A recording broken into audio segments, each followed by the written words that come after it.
এটি কার জন্য রান্না করবি বলো তো? এই যে এদিকে খাবে,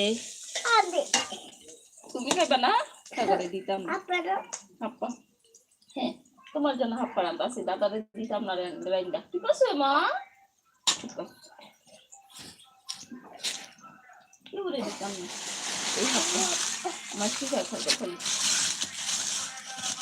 আমার মার জন্য আমি রান্না।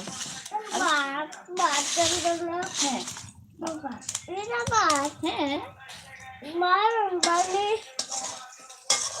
ওই যে ভাত আর এটা গরম পানি তোমার জন্য গুঁড়ো দিতাম। ঠিক আছে মা? না এটা গরম পানি, এটা ভাত।